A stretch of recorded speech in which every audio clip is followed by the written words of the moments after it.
Pour nous permettre de livrer une information à l'endroit du peuple sénégalais. Mais avant cela, permettez-moi de présenter toutes mes condoléances aux familles des victimes, des enfants, des fils du Sénégal qui ont perdu la vie lors de ces manifestations aujourd'hui comme ces derniers jours. Permettez-moi également de rendre un hommage au peuple sénégalais qui a montré toute sa détermination, toute son abnégation et tout son courage pour effectivement donner un signal fort aux dirigeants de ce pays pour leur rappeler que la souveraineté n'appartient et ne peut appartenir qu'au peuple sénégalais. Vous me permettrez également de donner une information. Et avant cette information, d'ailleurs, je voudrais porter à l'attention de tout le monde que Monsieur le Président Ousmane Sonko invite tout le peuple sénégalais à participer massivement à la marche que le Front a organisée et qui se déroule dans quelques heures à la place de l'Obélisque. L'information que je donne est que le président Ousmane Sonko va faire une déclaration juste après la marche pour s'adresser au peuple sénégalais. Ce sont les deux informations que je voudrais partager avec vous de la participation, l'invitation à la participation à la marche que le Front pour la démocratie organise aujourd'hui à la place de l'Obélisque, suivant le mot d'ordre qu'on avait donné de décréter 3 jours de manifestation pacifique. L'autre information est que le président Ousmane Sonko fera une déclaration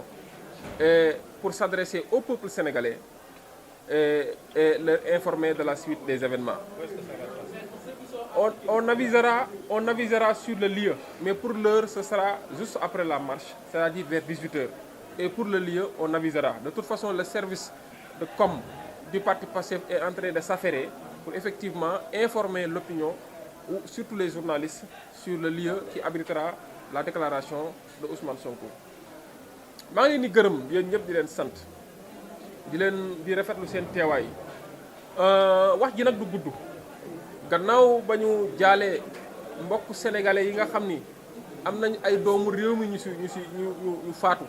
ay bakken yu rot bis ni ki tey jii dégg na 4 rot na ak barki démb ak am na yeneen bakken yu rot jamono jii bu ñu ko xaymaa ñu ngi toll si 10 ak juróom